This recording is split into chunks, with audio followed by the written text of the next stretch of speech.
So time to take you through the morning papers now. Here this morning with me are broadcaster and writer Gemma Forte and Ryan Sabey, who's the Deputy Political Editor at The Sun. So a very good morning to both of you. Thanks for coming in to take us through the Sunday papers.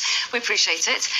Certain amount of political drama making the front pages of some of the papers at least. Yeah. Gemma, you're kicking us off with the Sunday Telegraph this morning. Mordaunt is stalking horse for right-wing Tory rival, they say. Absolutely. So, I think we can all agree the country is exhausted by Tory psychodrama, and this is the latest one. Obviously, the polls show that if there was an election tomorrow, they'd be absolutely clobbered, that Labour would be winning a huge majority. It would be a thumping. But they limp on, and we're watching a sort of party. It's like a sort of death rattle.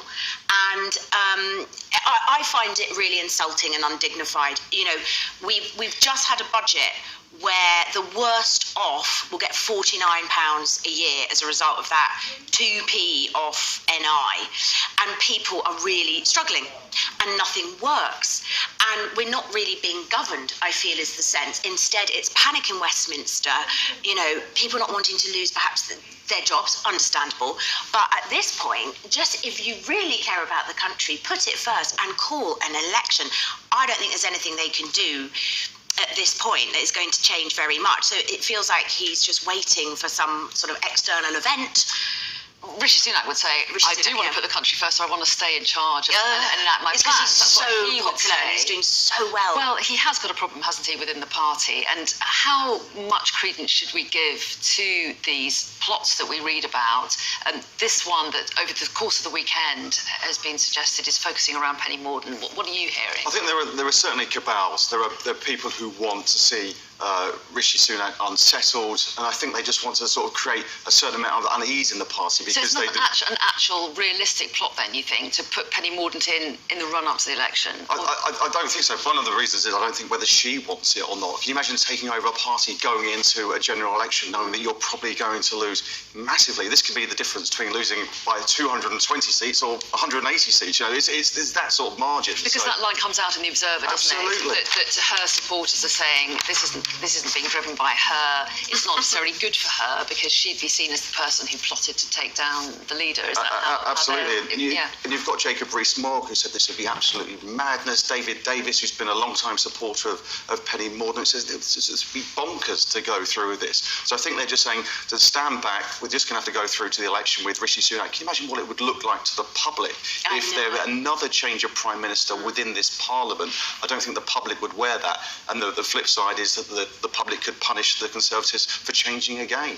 So do you think this is part of, as well, people manoeuvring for a post-election scenario? As you pointed out, the polls are very firmly in favour of Labour at the moment. So is this people in the Tory party looking beyond at who might lead their party further down the line? Perhaps, and certainly I think Penny Mordaunt does have her eye on that position. So she, as you say, it would be a poison chalice right now. She'd be much better off, if it's about personal ambition, waiting and going for it after the election.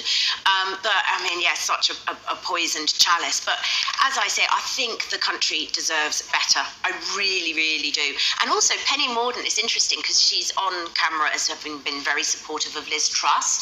I would say that shows perhaps not great judgment. Other than that, it's like very good sword carrying. That seems to be what they're based on. She did do an excellent job with the coronation, didn't she? They got a lot of attention. And there was one line from one of a Tory source yesterday who said that she would subcontract some policy to members on the MPs on the right wing of the party. I'm not quite sure how that works realistically when you're meant to be leader. You want to have your agenda and set your policies going forward. So what does Rishi Sunak do? I think he's just got to sit tight and wait for something to happen. Those big moments we thought could change the dial, the autumn statement, the budget, Rwanda flight, it's not quite happening at the moment. So I think he's just got to hold tight and see maybe something turns up. You never know. OK, in the meantime, he's facing another challenge, according to the Sunday Express, Gemma. Yes, indeed. I don't really understand what they mean by Nigel Farage is set for a dramatic return to reform when he is one of the directors. So he wouldn't be returning. He's there already. It's a limited he's company. Honorary president, I think, is his title. Exactly. Right, So I guess, what they're saying is if he comes out more publicly, more visibly, he'll give them lead a campaign, perhaps. And lead the campaign we know he's an effective campaigner, all right, so I'm sure it probably would glean like more votes. That said, where are the Lib Dems in the press? Where are the Greens? Why do Reform, I think we know the answer, deep pockets, get so much coverage? Richard Tyke is on everything. They've done pretty well in by-elections, haven't they? They have, but so have the Lib Dems. Yeah, Liberal Democrat Spring Conference today. Is that likely to get as much attention? It's probably not going to get the attention, but I think one thing that the Liberal Democrats are doing, they're focusing their attention on 30 or 40 seats where they think they can really win. So whereas Reform have a lot of publicity, some sort of the big defection of Lee Anderson this week. Lib Dems will be focusing on those counties, in those seats in the southwest and the mostly home Tory counties, held. just Tory held seats, those swing seats that they thought they may win back in 10 years. There may be a 10-year plan to get those seats. It's looking like it could happen this but time it's round. still got a point that Reform are grabbing the attention, not least with that defection of Lee Anderson to their ranks. Are they managing to grab more attention more effectively? I think so. I think it's because the schism, as it is coming from the Conservative Party. So you're having people peeling off, and the supporters are peeling off from the Conservatives to Reform. So I think it just attracts that attention naturally. I think it says a lot about the sort of journalism as well. And if you look at the Express and the Mail and the Telegraph, and sort of, the majority of the papers seem to be skewed, always highlighting right-wing concerns, and there's not much for the rest of the electorate. Yeah, You've got the Guardian. Yeah, the Mirror. Yeah, the Mirror. That's the problem for Rishi Sunak in one way. He's got to hold this coalition together. He's there in the middle. He's got Reform to the right. He's got the Lib Dems to the left of him, and he's got to try and plot this course. And it's going to be difficult. Labour. Of course, yeah. Every time they pander to Farage and perhaps what people who are further right of the political spectrum want, they delivered Brexit. And look how well that went. Well, yes, so just a quick thought of how politically they might try and position themselves. If their main competition is Labour, you'd think they'd be trying to go for that more centrist angle, but they've also worried about reform. So, and there are a lot on the right of the party who are loud voices. Which way are they likely to pitch it?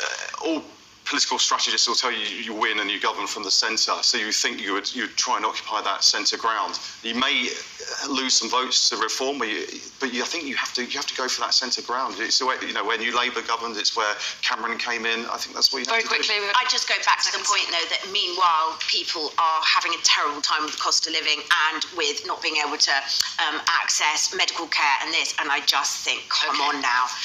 Okay. Stop politicking. On that note, we're completely out of time. We'll see you next hour. Thank you.